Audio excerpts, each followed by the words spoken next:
Welcome to the Theorist Composer Collaboration, a podcast interview series highlighting modern composers and their compositions. My name is Aaron DiZarilla. I'm the host of this podcast and also a graduate music theory student at Florida State University. Today I will be talking with the composer Katherine Bergman, who, alongside her piece Land of Cloud Tinted-Waters, is the featured guest for this episode. We discuss her background, evoking natural landscapes, field research, writing for percussion ensembles, composing for both educational and professional settings, and much more. So, without further ado, this is an excerpt from Land of Cloud Tinted-Waters, and welcome to the TCC.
Again, the music that you were just listening to is an excerpt from the piece titled Land of Cloud Tinted-Water by the composer Katherine Bergman, who, alongside her music, is the featured guest for this episode.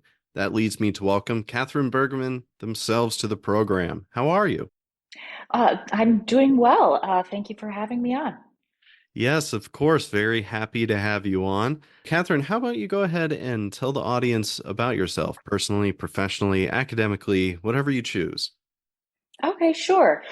So I'm a composer of music for concert band, orchestra, and chamber ensembles, including quite a bit for percussion, which we'll dig into a bit today. Much of my work is inspired or explores nature and landscape and the environment, and sometimes the intersection between art and science. I live in Minnesota. So naturally, a lot of my landscape and ecological music focuses on the landscapes of the upper Midwest. And again, we'll talk about some of that today.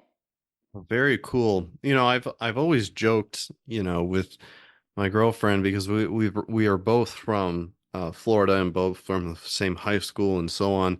I mean, I've lived a handful of places. I told you in the preliminary that I spent a handful of years as a kid in Muskegon, Michigan, which is right outside of Grand Rapids, and grew up a little bit in Chicago, though I was so young I don't remember that at all. But I've spent most of my life in the South, born in Texas, some years in Atlanta, Georgia, and then down in Bradenton, Florida for almost all of it.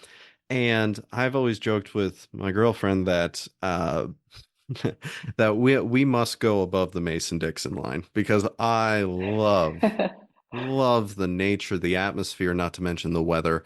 I know that winter is something undesirable sometimes, but just the Yeah. oh man, to see mountains again.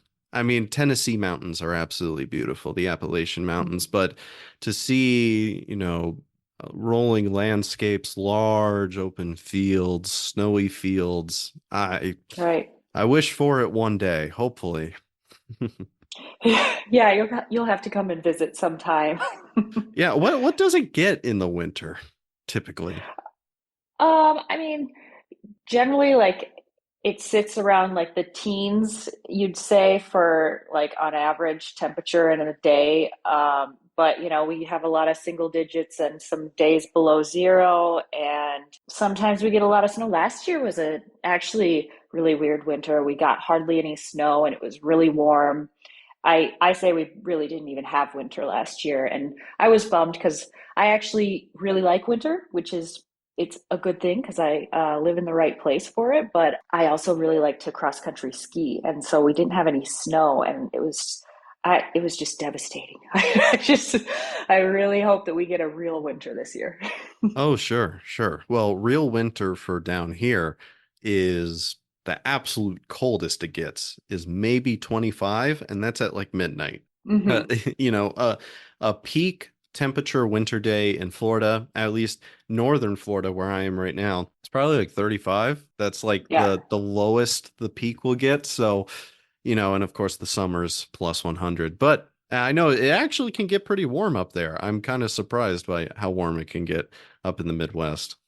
But so that's not just to do pedantic small talk about the winter, but I absolutely, or about the weather, but I absolutely love the imagery and the landscapes of the Midwest and particularly the northern Midwest, exactly where you are, in fact. And, we'll talk about it when we get into the specific movements and the different landmarks that you wrote the movements about. But I have a particular affinity for them even if I've never been there, or not really. So, okay. You write for a handful of different ensembles, which carry with it timbre, and you have a particular speciality with percussion, which is quite interesting. But further than the ensemble, maybe, how would you describe your music generally? Sure. I'd say I take some influence from minimalism and post-minimalism. And I feel like the topic or concept of the music influences me more than anything, really, when I'm writing. I rarely write music for music's sake. I almost always have something that I'm trying to evoke in the piece specifically. And sometimes that comes out in a lot of different ways. And I also, as a composer, don't shy away from writing for young musicians, which we had talked about a bit in the pre-conversation. I write music for band a lot, and there aren't a lot of professional bands. There's most band music is happening in the schools, whether that be from elementary school through college. And I think it's really important to have a strong foundation in music right away, playing good music and music that is designed to be, you know, educational yet also artistically interesting. So I think that's really important. Oh, it certainly is. It certainly is. I mean, I'm only 20. I had to think for a second. I'm only 23, which saying that's going to become less and less significant as it as it goes on. But not very long ago, I was playing that exact kind of music, or at the very least, thinking about it. And yes, there's a lot of trash out there when it comes to. I mean, there just is, and I think almost anyone honestly, most people can probably agree with that if they went through a mildly standard, especially public education. Yeah. I had I was very fortunate with the zip code that I moved into, in that it had at least relative to the country, very well funded music program. But even then, the instructors could only do so much. And I don't pin this on them, but a lot of the music was, let's say, not fantastic. And more than just it being kind of boring or maybe not as instructional as it could, I think a thing that you're getting at here, don't let me put words in your mouth, but is that it having high quality grade level music or music that is obtainable for those levels not only serves as a pedagogical purpose, but as preparatory in many ways. And so when Totally. you could have very difficult, cool sounding music for a high school that is not preparatory for what orchestra writing is really like or what band writing is really like. Yeah, I think yeah, there's just a lot of room for more music for young people, and I try to make that happen a little bit. Sure, sure. And I want to come back to around to this in the later section, talking about the industry and talking about composition. In that, we're going to put a pin in this for right now. But what feels like the separation of composers who write for that, and then quote unquote serious composition, which, as we already, as anyone listening can tell right now, that's a little silly and in ways elitist. But we'll get to that later on because clearly you're someone who has both feet firmly in each area and can do both. So let's get into the piece of today, which is Land of Cloud Tinted-Water. There are 5 movements to this piece, and there's a reason why we were talking about the landscape and the weather is, well, maybe not the weather so much with the piece, but the overall landscape vibe and environment of the upper Midwest, a very beautiful part of our country, has a lot to do with this piece. And if you don't mind, go ahead and give us some insight on the background and the framing of Land of Cloud Tinted-Water. Yeah, so starting with the title of the piece, the word Minnesota comes from the Dakota word for meaning land of cloud tinted water or land of sky blue water. It's, loose translation, but that's what the title comes from. And so it's kind of like a translation back and forth for the word Minnesota. And it explores 5 different wilderness or nature areas throughout the state. I've done a lot of, camping, hiking, exploring throughout Minnesota, and there's a lot of variation in the landscape. And I just wanted to write a piece to kind of honor that and bring some of those ideas out through music. And so I chose 5 different areas and I visited all of them and did some research behind all of them. And I love writing for percussion, and there's just so much you can do with sounds and colors and textures that I thought it would be a great way to bring out those landscapes through that percussion trio, which is this piece is written for. Let's go in with the hook at the end there, percussion trio. Now, Mhm. what are I mean, you are clearly someone with many different skills, but like what's your if you were to say primary instrument, well, what instrument family do you come from? I come from the woodwind family, actually. I'm a saxophone player, and that's where my my love for band music comes from because I've been sitting in the middle of a band since 5th grade. And percussion happens a lot in band too. I mean, that's a big part of wind band music, and I have just always been drawn to it. Mostly since becoming a composer. Like I didn't think to be a percussionist like in 5th grade when you chose instruments. But at this point, I just have so much respect for the variety of like talents that a percussionist has because they have to play so many different instruments well. They do drums, they do xylophones, they do it all. They do it all. And as someone who's a string player, a violinist, even to the level of saxophone, the thought that you would have to switch an instrument mid-piece for an auxiliary purpose or something of that sort is insane. You know, it's just the nature of the instrument and the pedagogy. I'm not really sure it's a problem. It's just how it is with strings is like violin's your thing. I can sub in on viola pretty easily, but that's an extra thing I went out of my way to obtain. That's not like part of the whole thing. Yes, the percussion ensemble, percussion family of instruments, and percussionists themselves. I find it mystical how they're able to do all of the things that they do. Being able to be masters in all sorts of different things. As like a violinist, I'm like, oh, you play marimba. Well, like that might be their like thing, but they also can do everything else under the sun for the most part in the percussion family. So Right.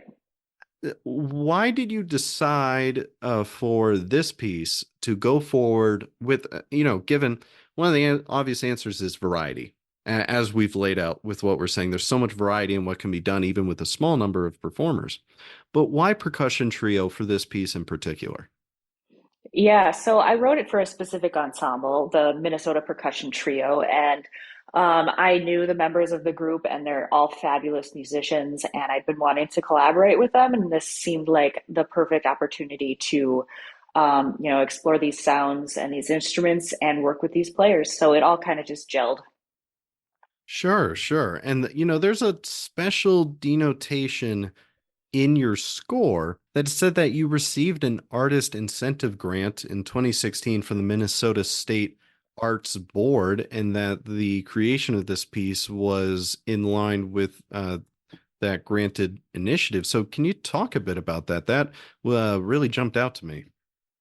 Yeah, we're really lucky in Minnesota that we have a pretty well-funded arts and culture scene here. The state actually funds arts grants that are quite generous. They're not easy to get, but they are more plentiful than most other states.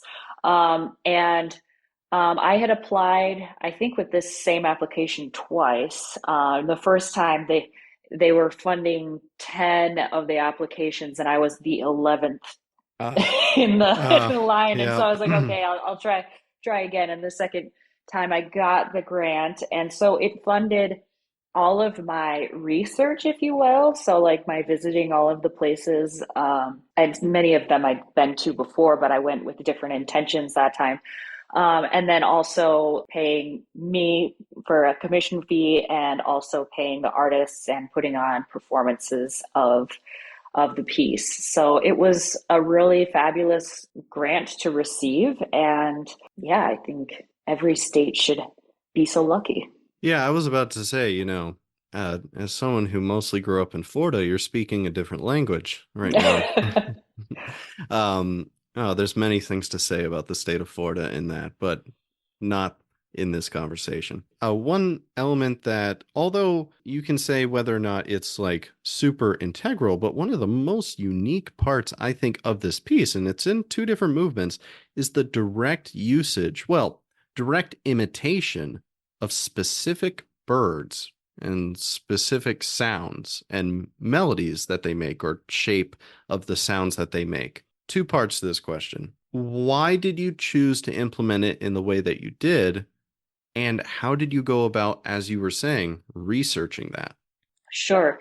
So yeah, I have a few different bird songs throughout the piece, and reasons for including them is if I'm trying to evoke, a landscape or a soundscape, the animals and plants and geology, geography, all of the history of the place and the current state of it plays into that. And the soundscape itself, some of it is a direct imitation and some is more abstract. But the ones that really stuck out to me and felt iconic to the place, I did often want to imitate fairly verbatim. And I indicate in the score which species those are when they happen the first time, if they are direct imitations. And I also have a link in the score where the players can go hear those bird songs so they can try to emulate them through the music. Yeah, see, that's the most I've seen birdsong imitated. Messiaen would do it. Some contemporaries but I've never seen someone link a recording to a specific species of bird. That's really cool. Yeah, and actually, there are, you know, there are different, like the same species of bird sometimes has different calls too. So it's like, okay, I've heard, for example, the white-throated sparrow. The ones in northern Minnesota have a different call than ones in other places. And I didn't know this. I was trying to identify what bird it was, and I was having a hard time finding um, the actual song because I didn't realize at the time that they're not all exactly the same. So linking to that and sharing exactly the song that I was hearing and that I wanted to portray through the music, because you can notate it, but it might not sound exactly the same. But if you have the player give them a chance to hear it too, then they might be able to tweak it a little bit and make it sound more like the real deal. Sure, sure.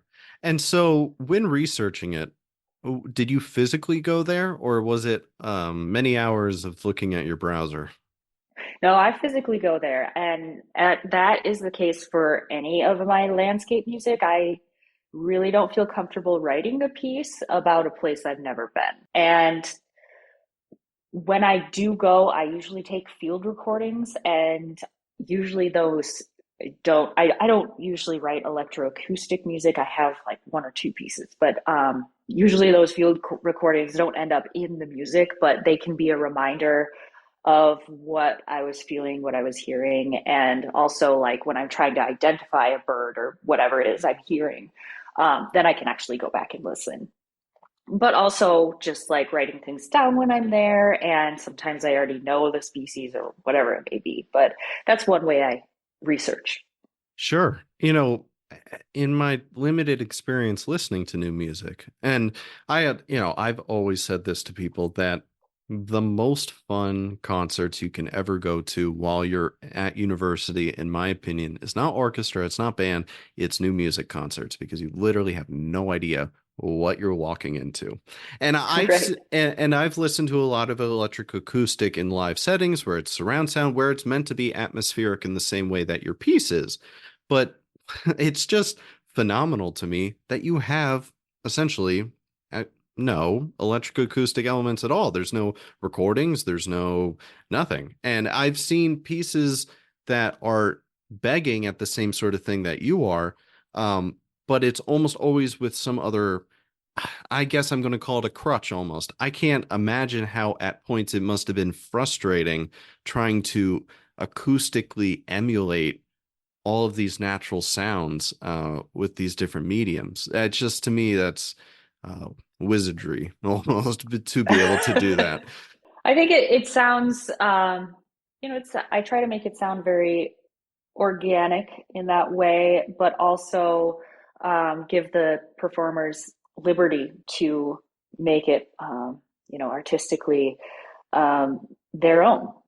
So that's one way that direct mimicry still has a little bit of leeway. Sure, sure. And so let's get into the movements and their names and their inspiration. And of course, there will be clips of them played within the episode to set the atmosphere. So let's go into movement one, which is it Voyagers? Yeah, so Voyageurs National Park is located on in the very north of Minnesota along the Canadian border, and it's really a huge, vast area of interconnected lakes. You could boat for, hundreds of miles in this area, and you'd be on lots of different lakes, but they're all kind of joined as one. Um, and it's a really serene place, and this particular movement kind of tells the story of, if you're camping and you're waking up in the morning to the sounds of birds also waking up, and kind of the soundscape just growing and growing as the whole landscape comes to life.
Well, when I say it's recognizable immediately in the recording, I'm not saying the instrument, but it's recognizable that there's just something different about the atmosphere right from the get-go. And the instrument that you chose to illustrate what you just said is very unique, the ocarina.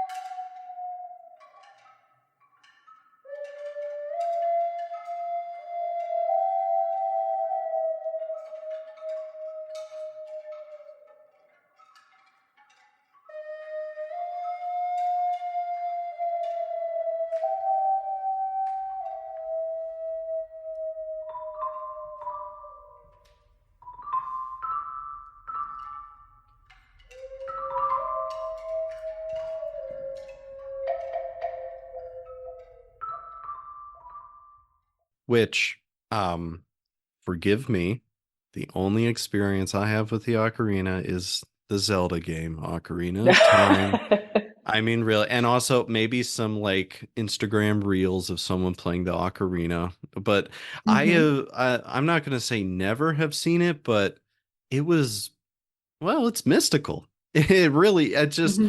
um, so is that technically a percussion instrument?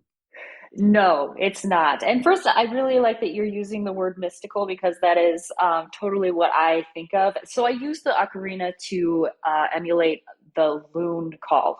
And the loon is actually the state bird of Minnesota, and they're somewhat endangered. I don't know if they're like technically on the endangered species list, but they have a threatened population. But they're just this really magical, mystical creature, and they have this long kind of solemn call that they call back and forth to each other on the lakes, and they make another call that's a little bit more lively, um, but this is like their song rather than a call, and they communicate back and forth to one another with it. So you'll hear actually all three of the percussionists have their own ocarina.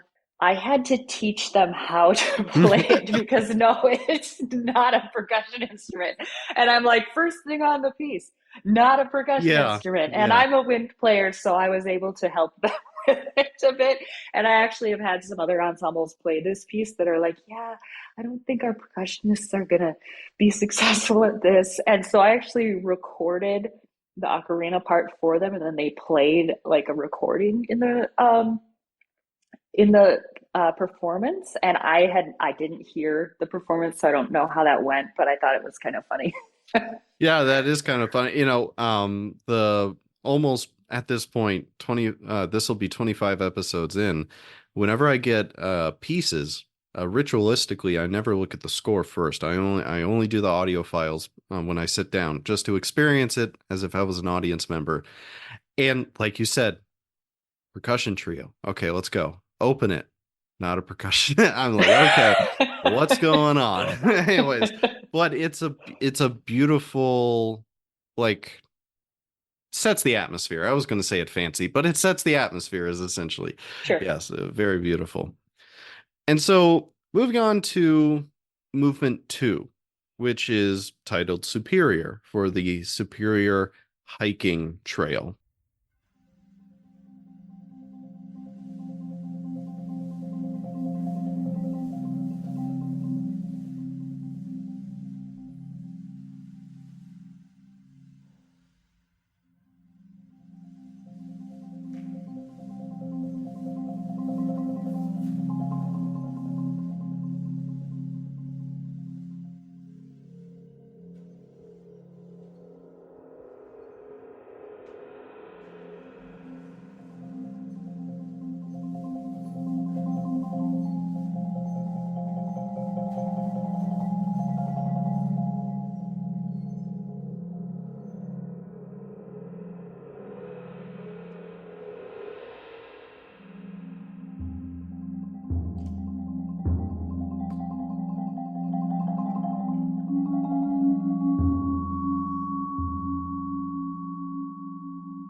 Can you talk about that environment a bit?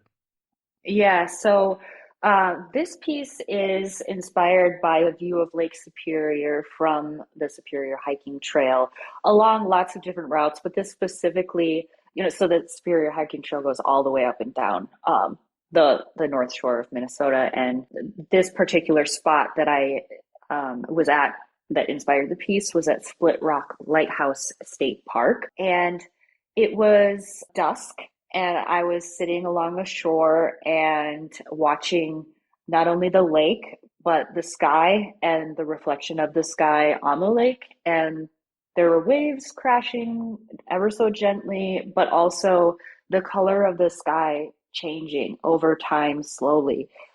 Just had this really I don't know, just like the magnitude of the size of this lake. It's the largest lake in the world by surface area. And thinking about that, and also just seeing this, the beautiful colors that are happening in the scene, and that's kind of what I tried to portray through the music. Beautiful. It's I'm listening to all these parks and these trails and what's around and so on. I'm thinking about the one national park that I grew up right next to, or the closest. Of course, the most famous one in Florida is the Everglades, but I'm quite a bit far away from that. The one place that I grew up in Bradenton, the closest national park was the Hernando de Soto National Park, which is where the conquistador Hernando de Soto landed Oh, before he went on his reign of terror and disease and mass murder throughout Florida. So I like your stories so better. that's different. Yeah, it is.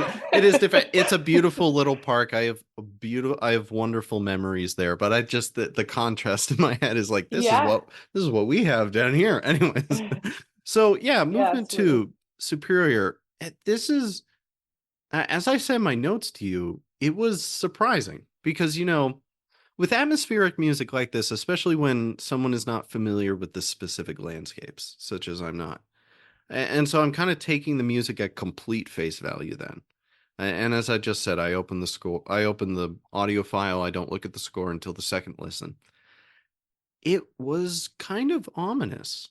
It was yeah, it was almost uncanny. It was like an in-between feeling. It wasn't when I say ominous has a bad connotation. It's Mhm. not that it was scary but it was it was almost uncanny really some of it and the tremolos and the marimba especially it adds to the glassy element and especially when you're wearing a nice pair of headphones you can like hear the oscillations I don't Right. even know if they're the oscillations in particular but it feels like you're stuck in a sound wave that's reverberating. I just Yeah, was, which you kind of yeah. are. I mean, I love a low rolling marimba. It's just this chocolatey, beautiful sound. And so there's the marimba and vibraphone both rolling a lot, and there's some bowed vibraphone um and crotales and a bass drum that kind of keeps things also a little bit ominous in a way too. But it's also it has beautiful elements like the glockenspiel as well that kind of add a little sparkle. And I should say this movement has been arranged for a lot of different configurations as well. The marimba player from the trio asked me to make it just alone, like the marimba part on its own stands out very nicely as a marimba solo. And he asked me to edit just slightly so he could play it as a solo. And then it's also been made into a marimba duet and a large mallet ensemble arrangement for, I think it's like 12 players, I want to say, Mhm. and for chamber orchestra. People keep asking me to make it for different things. And actually, somebody asked me to make an arrangement for winds, and I declined because I just didn't think that that would work very well. But Yeah, um, I don't know how it, you would do that, really. yeah, it would be very different, and I don't think as effective. But yeah, it has kind of people have been drawn to it. No, it's, you know, I really am fascinated by music that has that kind of tone because as I said, it's kind of in between.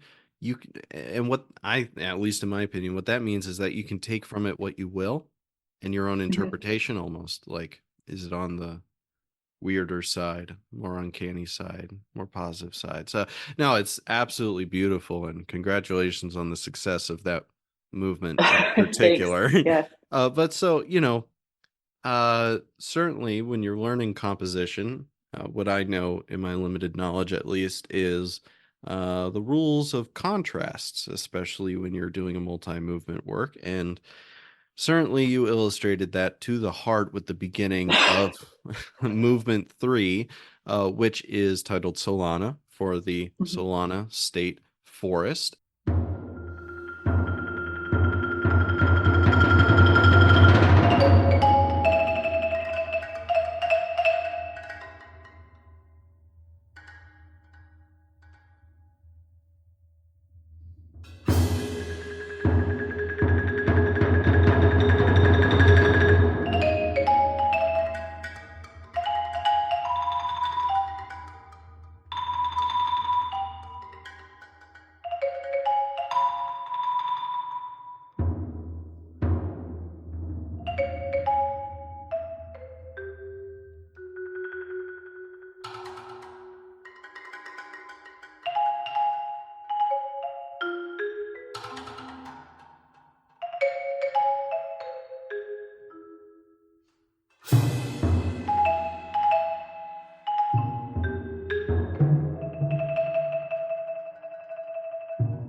It is significantly fiery, much more fiery than the first two movements, and it is quite the whiplash, especially at the beginning, Yeah. from the second movement. If you were at all feeling at ease or comfortable or melancholy from the first two, whipped right out of you at the beginning. So, can you talk a bit about Solana, the inspiration, and putting it together? Yeah, so Solana is in central Minnesota and it's a deciduous forest. What does that And mean? Was deciduous mean? so deciduous is trees with leaves that fall rather than like a pine tree. That's Okay. the difference between the two. And there are a few pine trees and tamarack trees there, but it's mostly deciduous hardwoods. And there's a lot of life there. I think this is a bit like major example of the fact that nature isn't always quiet. We think of nature as being just like serene and beautiful, and it's just like you go for the solitude and the silence. But actually, sometimes there's a lot of noise going on. Like there's a cacophony of birds sometimes. And that opening is actually the drumming of a ruffed grouse. It's supposed to sound a bit like that, which is a really fascinating sound. You can hear it in that forest. The male ruffed grouse like pumps their wings and makes this drumming sound with the air beneath their wings as like a mating call. And it's really quite loud and fascinating and distinctive as well to listen to. Sure, sure. And an exceptionally unique element of this piece or this movement, and the one's coming up, but it starts here. Flower pots. You use flower pots. Yeah, So, um, I I'm not gonna ask it fancy. Why? Why flower pots? sure. Yeah, so, well, for one thing, flower pots actually in the percussion world are not particularly uncommon. Really? Um, Hmm. yeah, so like it on surface level from like the standpoint of somebody who's not a percussionist, you might think that's a little weird. And yes, they might have had to go to the hardware store, but guaranteed they had played on flower pots before. Are And they sometimes there's terracotta? yeah, they're clay terracotta flower pots, and they have a very earthy sound, which Hmm. is like kind of the draw for me. Is it's not a drum, it's not wood, it's like it's somewhere in between and has this very earthy, and especially in the next movement, which we'll get to, is actually where I decided I needed those flower pots because of the rock in that landscape in Blue Mountains, which we'll talk about next. But I also felt like it fit in here with with the various sounds I heard at Solana, but also um, for a practical standpoint, there's a lot of instruments, but I still wanted to keep a little bit of a cap on Hmm. it. So, like, I have these flower pots. I can use them in both pieces rather than bringing in a totally new instrument. And I did think that the clay sound really worked here.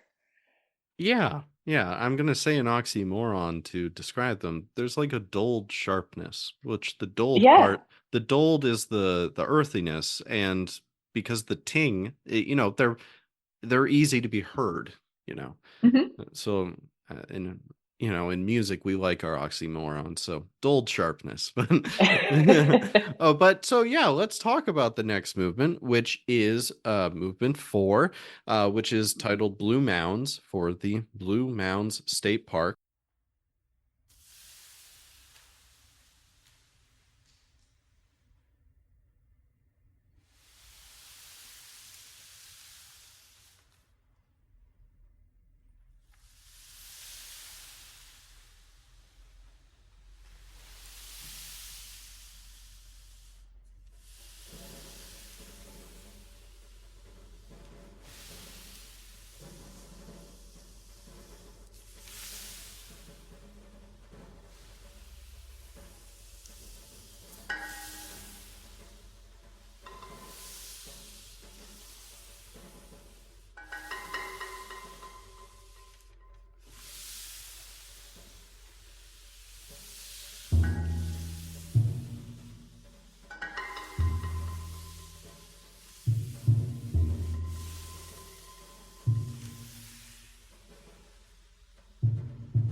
Before we get to the further spotlighting of the terracotta pots, let's talk about another auxiliary element. And please tell me if this is common in the percussion world. Newspaper.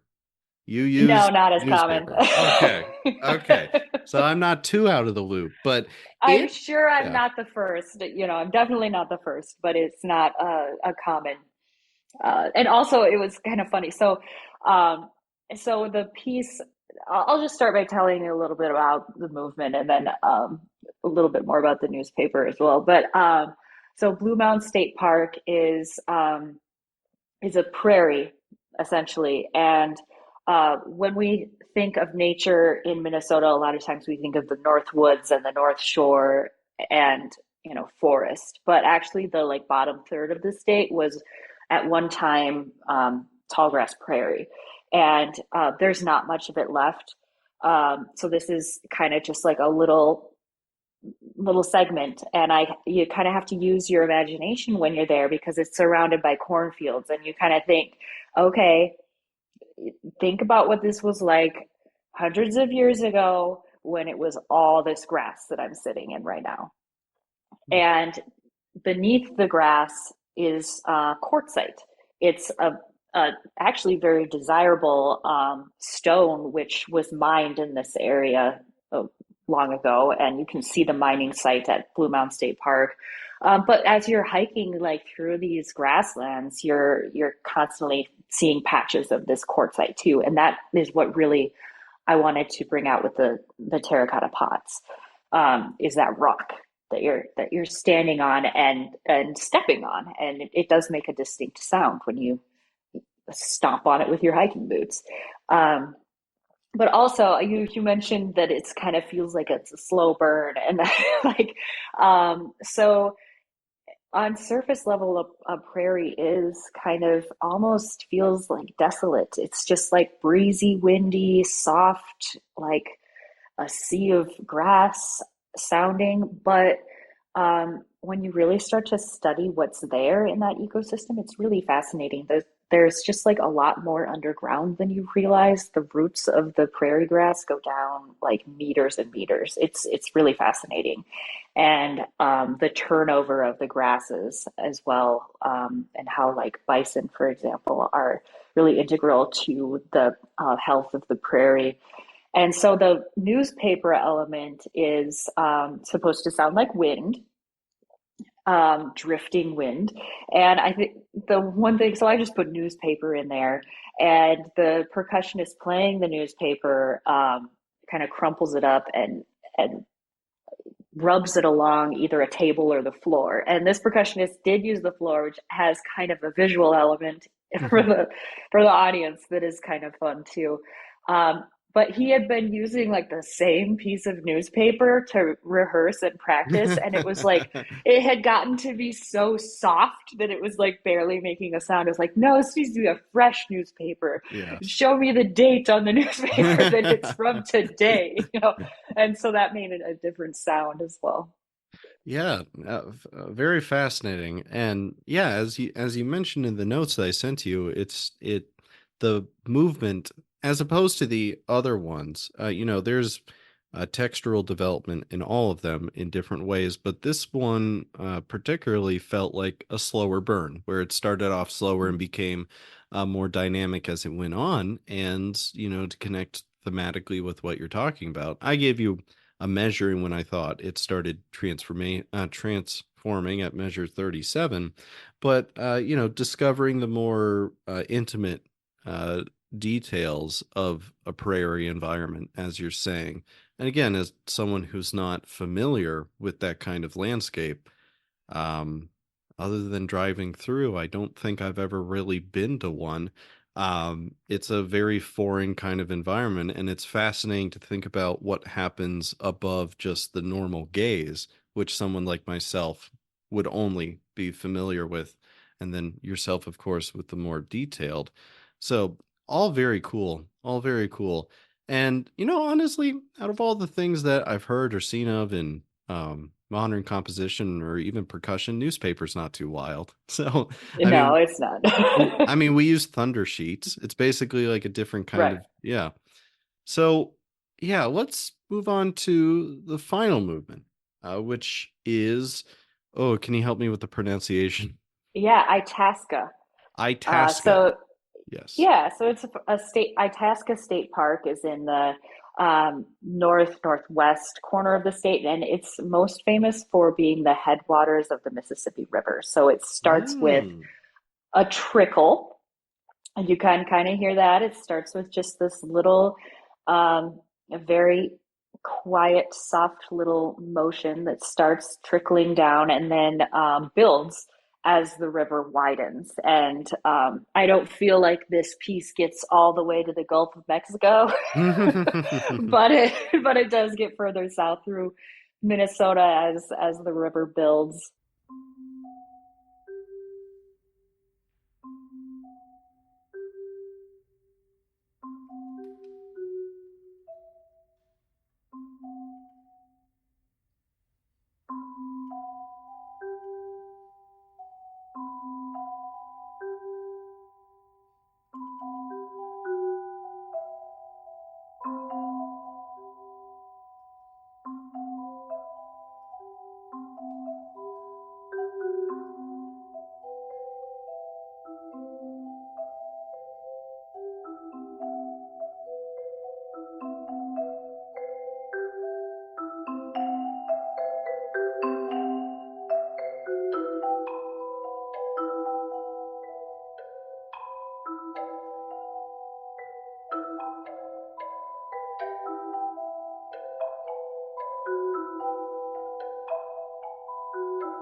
Yeah, so that's the general idea of the piece is that it's starting.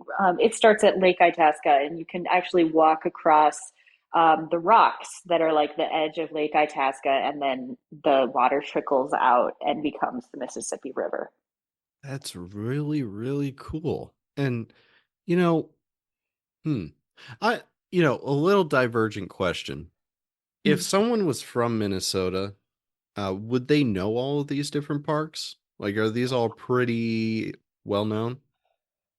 Some yes, some no. I think I mean, everybody knows the North Shore. So Superior, for example, hits home to a lot of people. Mm-hmm. I mean, everybody in Minnesota is at least familiar with that, what that either looks like or they have been there. If they Yeah. haven't been there, they at least understand what it's going to be like.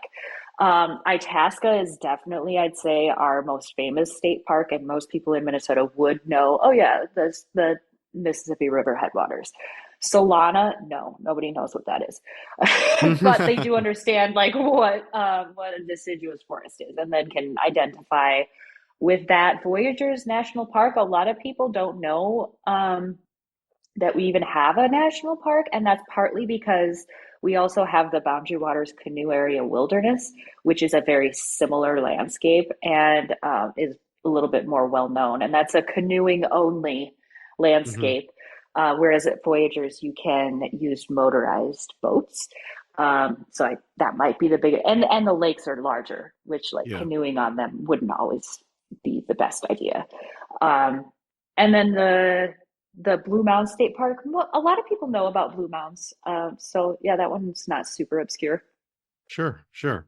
I was just wondering about that. And, because so talking about Itasca, the last one, being the top of the Mississippi River, that's pretty significant geographically. Just I don't know if it is it the largest river in the United States. I don't know. I believe so. Yes, or quite frankly, it's probably the most significant river in terms of like our psychology. If you ask someone big river in the United States, they'll probably say the Mississippi River. At least if they're on the Midwest to the East Coast, they would say that. But um, I'm thinking about, and this is a question I put in what I sent to you, the ordering of the movements, because for the most part, you have five character pieces to like boil it Mhm. down to something standard nomenclature.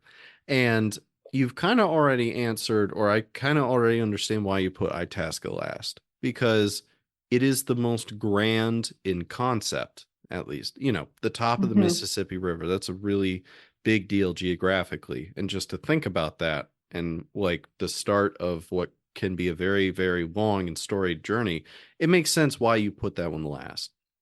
But I'm Mhm. just want, just I want to pick your brain on your thoughts on what you were thinking about when you were ordering the pieces. Was it just purely aurally, like, okay, this one works in contrast with this one's a good opener, and like placing the different parks next to each other? Sure. So in one sense, yes, like musically, the way the piece unfolds had a lot to do with it, like having the way they unfold musically. It just makes sense the way they're laid out. But also, I talked about Voyagers being like a waking up for the day kind of piece, the forest unfolding or the landscape waking up, and so that made sense to be first. And I think the kind of joyous and build of Itasca made it sound good at the end. And the middle ones, I think, were more like this is just the best order for them. I don't know that there was, I didn't think about that necessarily at the beginning of writing the piece, like what order they were in.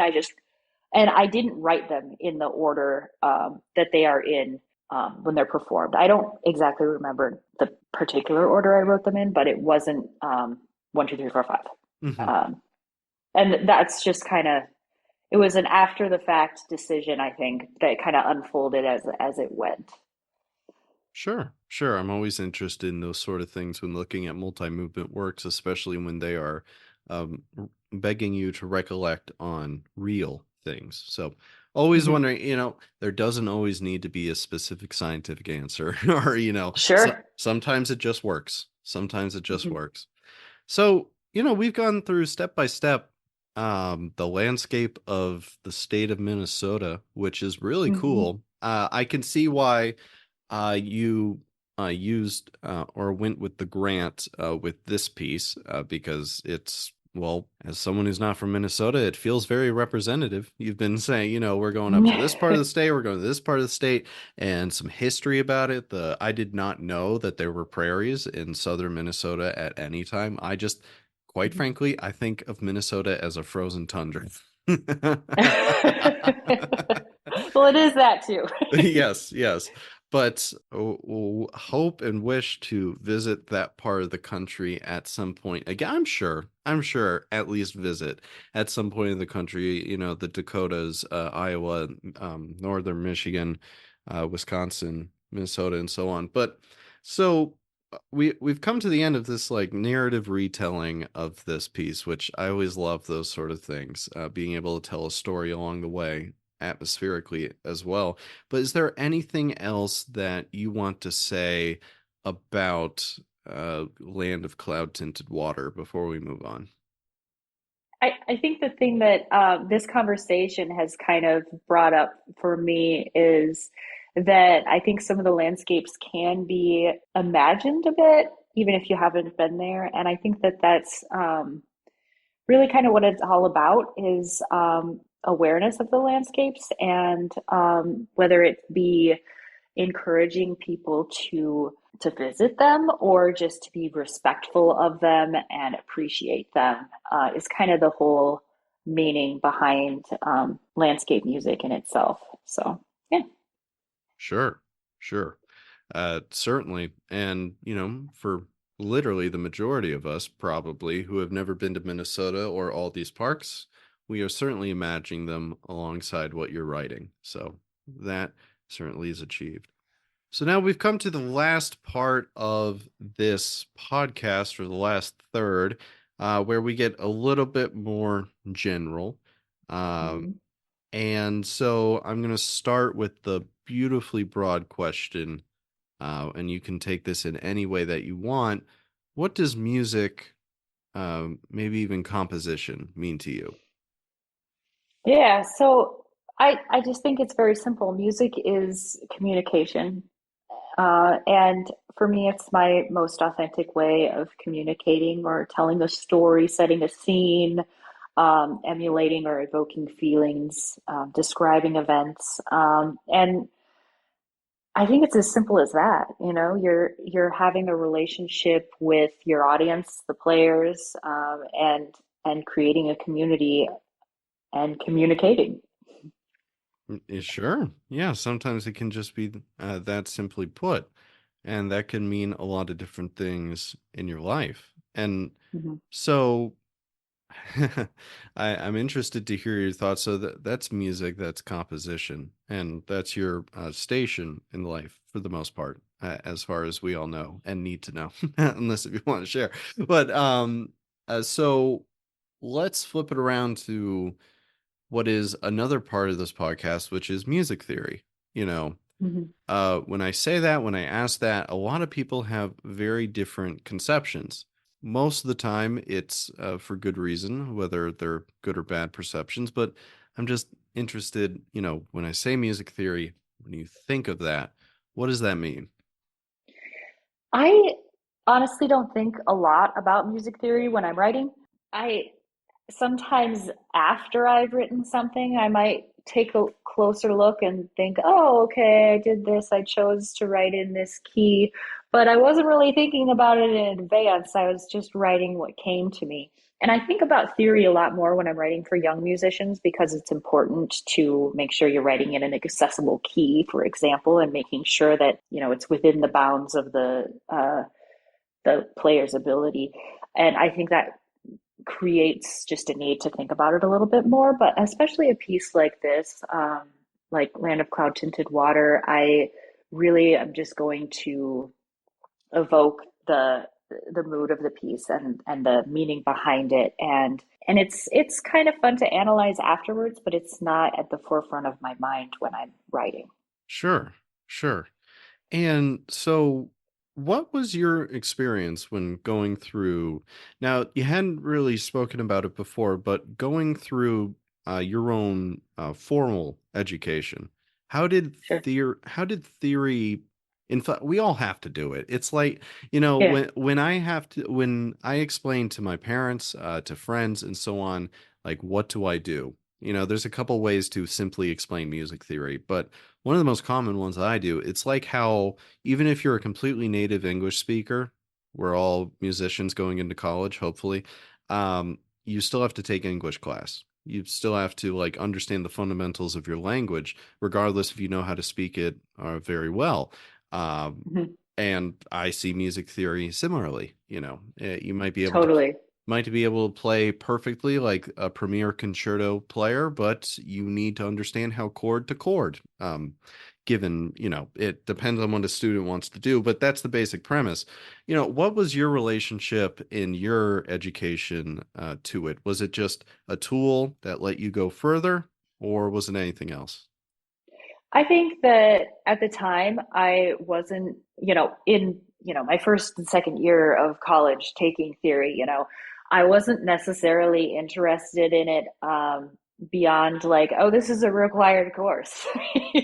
And like I understood these are the building blocks of music and of especially from a historical standpoint, like I didn't think about it in like a real sense of composition because there were so many rules. And I feel like at this point in composition, we have thrown out most of those rules, but it's important to understand where they came from and the context that they bring to music now that's being written. And sometimes, some of those rules are still there in some people's music and in other works maybe they're not, but I think it's important to understand them, and I can appreciate that more now than I maybe did at the time. Yeah, certainly. And as I've said, I'm 23. I'm in my second year of graduate school, so I'm kind of like asking you to reflect on where you would have been, mentally, where I am right Mm-hmm. now. And, uh, perspectives change over time. And I've realized, I'm a music theory graduate student, and my relationship theory is a little bit different than yours, of course. It's the name Mm-hmm. of my degree and deal with it a lot more and go into a lot. Oh my gosh, weeds is not even the right way to describe it. It's like the minerals in the soil, honestly, not even just Mm-hmm. the weeds. But, I've thought about, I have a very different, the way that I think about theory than I did in my undergrad and I do now. And I've reflected on that. Why is that? And I realized that a big part of it, different instructors, different people, different influences. But all of my undergrad instructors in theory were composers. And looking back on that, I appreciate that every single day for many reasons. And one of them was that, like, okay, maybe this isn't the finest pedagogy on the planet. But early in undergrad, when we got a voice leading assignment, write a four-part harmony, it might as well have been it. I mean, there were rules and things to follow, just as you're saying, but it felt so much fun because it was basically a composition assignment. Here's a set of Yeah. guidelines, make something out of it. And it was so much bloody fun.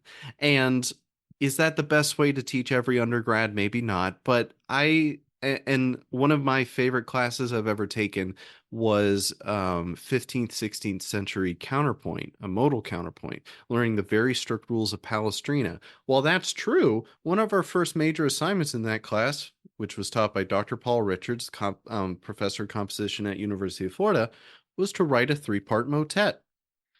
Just that kind of music theory experience being coupled with composition, I now look back and I appreciate, even though it was just a couple of years ago, I appreciate that so immensely much because Yeah. I'm developing as a person, how I think, how I teach, but the more that I go through, the more I look back and experience new things, composition is so important to theory. Hmm. Theory is obviously important to composition. You need it on some fundamental level, but I real just the joy in music theory, in a way, comes from composition in many ways.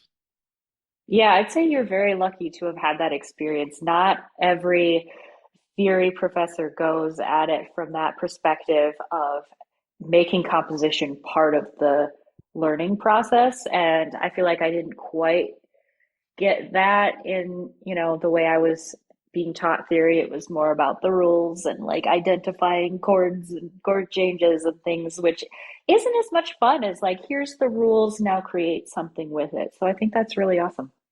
Oh, yeah. And you have the significantly more typical experience. And I'm not saying Mhm. that it's bad, but I just think that it's very freeing, especially for undergrads who are intentional, who want to go into higher academia or higher like study of more advanced musics and so on. And, for example, earlier on, you said that a good deal of your influences, you can, if you're going to pick an era or a type, minimalism, you know, and post minimalism. You know, being taught by people with compositional mindsets, it's not just having them or having your students compose, but you know what? People who know me know that I'm calling out specific things here. But that also means that when I was growing up in in my theory, I wasn't just looking at mid to late Baroque and early classical music. That means, I was understanding the theoretical stylistic hallmarks of minimalism and postminimalism. If you wanted to Mhm. imitate that composition, what would you do? And so we're kind of going back and forth about, and I'm kind of preaching about some of my experiences here, but this is to ask you, we've been kind of answering this, but to ask it directly, how could music theory and composition better commingle in an educational and then professional environment? Yeah, that's a really interesting question. And I think what you've described in the way that you were taught theory is like a perfect example of that in understanding that theory didn't end like 200 years ago, that it's still relevant today, is like a good first step because it really felt a bit irrelevant to me at when I was a freshman and sophomore in college. I mean, I understood why it was important, but it felt like it wasn't being used anymore. And that was like consistently being told like this rule doesn't apply anymore, but let's learn it anyway. And that made it seem like it wasn't something that was, relevant anymore. So making it known that it is still making an impact on composers today. And it makes much more of an impact than I realize. It's just like ingrained. It's not something that I'm necessarily analyzing while composing, but it's core to, my musical upbringing. Like, Western classical music, and, it's just part of it. And so finding ways to connect those things in that way to what's happening now is a great start. It certainly is a great start. None of this has an easy answer. If it did, someone would have written a doctoral thesis on it 30 years ago and solved it all. So, probably even further back than that. So, it's all working towards the goal. So, since we still have a little bit of time, this is not necessarily in line with this, but I teased this earlier. I do want to talk about, the differences of attitudes in composing for, let's say, middle school, high school, or maybe a collegiate level, maybe lower collegiate level, and then like the quote unquote big professional world. What are your experiences in that, writing for both, being in both? Yeah, I mean, there is definitely, a stigma, if you will. Like if you're a composer who writes just for young band that, or whatever ensemble, like young orchestra too, young piano, that, the music isn't serious and it's just like, it's only about trying to teach somebody how to play the instrument. And sometimes it doesn't even do that. It just has to be easy. But you know what? easy music is really hard to write because you have so many boundaries. It has to be playable by someone who is new at music, at their instrument, or just isn't at a level that they can do whatever you put on the page. And of course, there's limitations even when you're writing for professionals, but there's a lot more limitations when you're writing for young players and for groups of young players, because then it has to be something that everybody can, approach with their different instruments and so forth, which takes a lot more thought and nuance than I think people realize sometimes. So I think that does deserve some respect.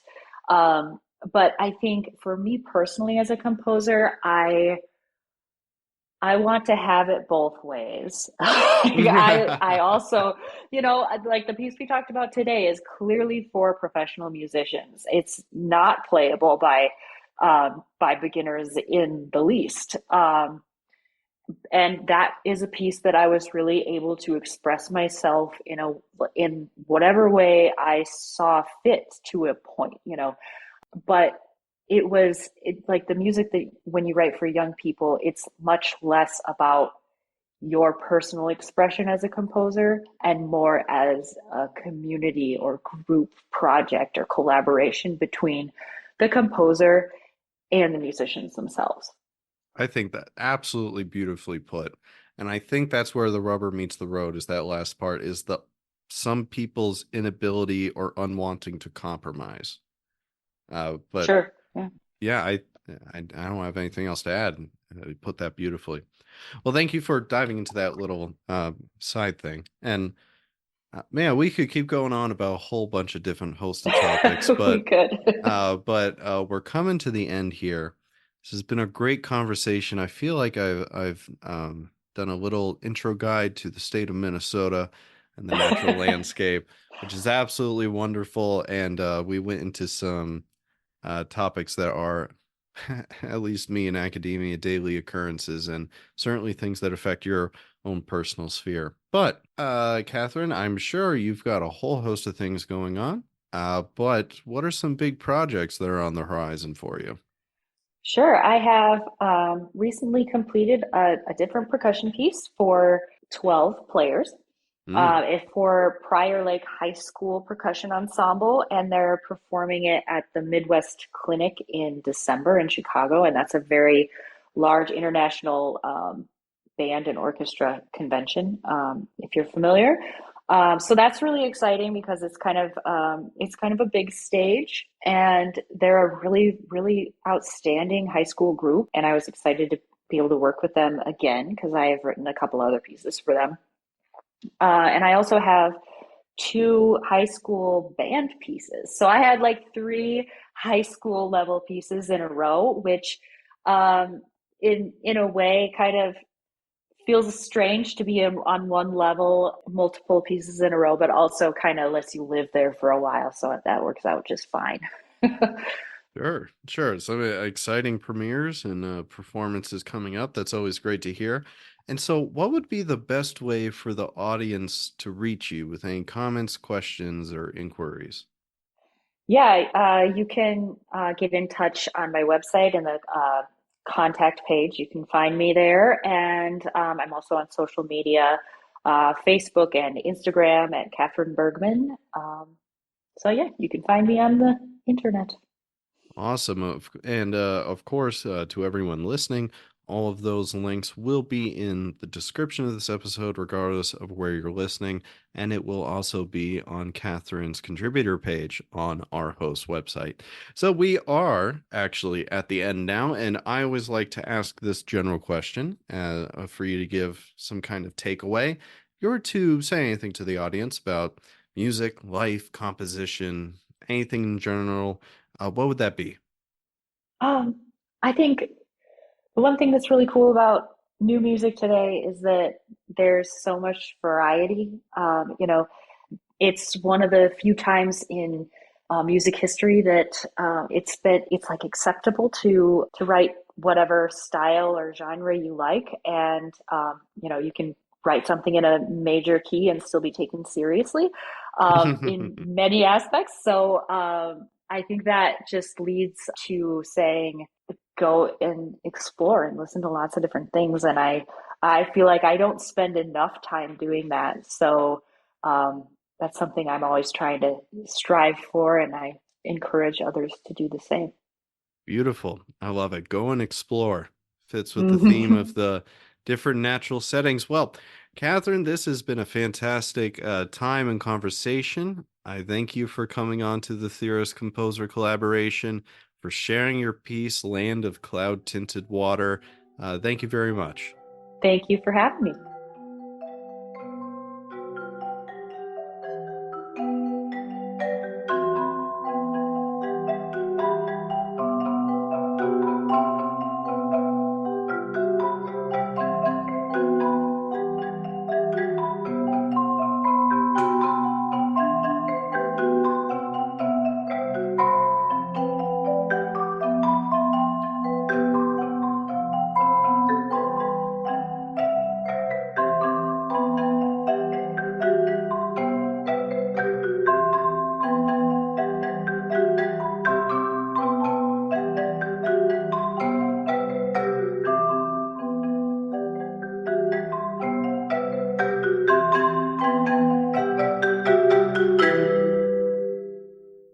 Hello, this is Aaron again, and I want to thank you for listening to this episode of the Theorist Composer Collaboration. I also want to give another big thank you to Katherine Bergman for coming onto the podcast and for sharing her piece, Land of Cloud Tinted-Waters. Catherine's contact info is listed in the description, and I would appreciate it if you could show her some support. For further updates and notifications on the Theorist Composer Collaboration, make sure to follow our Instagram and Facebook pages. You can listen to future episodes through our host website, Spotify, Apple Podcasts, Amazon Music, iHeartRadio, and YouTube, so make sure you subscribe to the platform of your choosing. If you want to monetarily support the work of the TCC, you can click the link to our Buy Me a Coffee page. All donations are highly appreciated. All of the relevant links to follow, listen to, and support the show are in the description. TCC episodes are posted every other week on Mondays, and don't miss our blog posts, which go live a few days after a new episode is added. Make sure to follow our social media accounts and relevant streaming platforms because you won't want to miss any of this wonderful content or new episodes. But until then, this is Aaron, and thank you for joining the TCC.